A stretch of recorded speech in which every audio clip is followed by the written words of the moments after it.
Hello everyone, DVS ম্যাডামের ক্লাসে তোমাদের সকলকে স্বাগতম। আমি ডিভিএস ম্যাডাম। সবার আগে চ্যানেলটা সাবস্ক্রাইবের পর প্রত্যেকে নোটিফিকেশন অন রেখো, যাতে যখন যখন ভিডিও আপলোড হোক তোমাদের কাছে পৌঁছে যায়। আলোচনার বিষয় আজকে হিস্ট্রির থেকে। আমি যখন প্রশ্ন বিচিত্রা করেছিলাম, কয়েকটা প্রশ্ন আমাদের বাকি থেকে গেছিলো, বড় প্রশ্ন যেগুলো ইম্পর্টেন্ট পরীক্ষার জন্য। তো সেই প্রশ্নগুলো পার্ট বাই পার্ট আমি প্রতিটা প্রশ্ন আপলোড দিচ্ছি আজকে, প্রত্যেকে চ্যানেলে চোখ রেখো।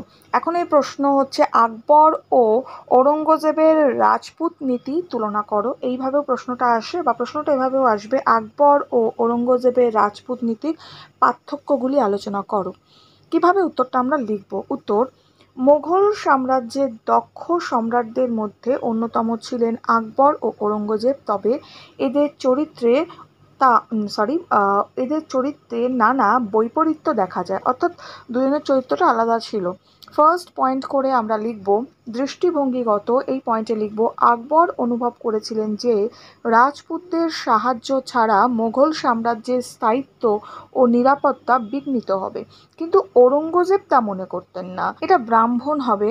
ব্রাহ্মণরা হিন্দুদের মানসিক শক্তি এবং রাজপুতরা তাদের দৈহিক শক্তি, এই সত্য আকবর অনুধাবন করলেও ঔরঙ্গজেব তা করতে পারেননি বা চাননি।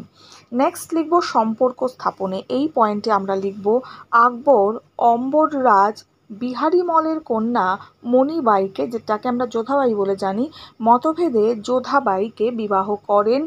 বিকানির জয়পুরের দুই রাজকন্যারও পানি গ্রহণ করেন। তিনি নিজ পুত্র যুবরাজ সেলিমের সঙ্গে যোধপুরের উদয় সিংয়ের কন্যার বিবাহ দেন, কিন্তু ঔরঙ্গজেব বন্ধুত্ব ও বৈবাহিক সূত্রে রাজপুতদের সঙ্গে সম্পর্ক স্থাপনে আগ্রহী ছিলেন না। হয়ে গেল। নেক্সট পরের পয়েন্ট দেখব প্রশাসনিক নিয়োগগত। এই পয়েন্টে লিখব, আনুগত্য লাভের জন্য আকবর টোডরমলকে রাজস্ব মন্ত্রী হিসেবে, বীরবলকে প্রধান উপদেষ্টা হিসাবে নিয়োগ করেন, কিন্তু ঔরঙ্গজেব এভাবে রাজপুতদের তার প্রশাসনে স্থান দেওয়ার বিরোধী ছিলেন।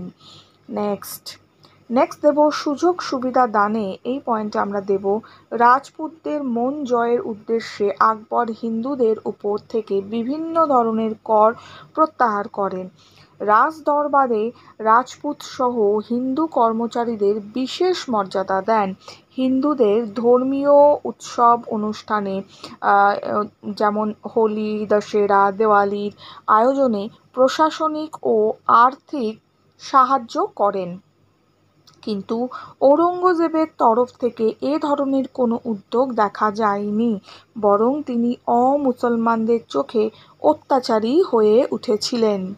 বাস এতটা আমরা লিখবো, তাহলেই হবে। এই প্রশ্নটা এখন দিলাম, একটু পরে আরেকটা প্রশ্ন আপলোড দেবো, প্রত্যেকে নোটিফিকেশনটা অন রেখো। ভিডিওটা একটু লাইক শেয়ার করে দিও।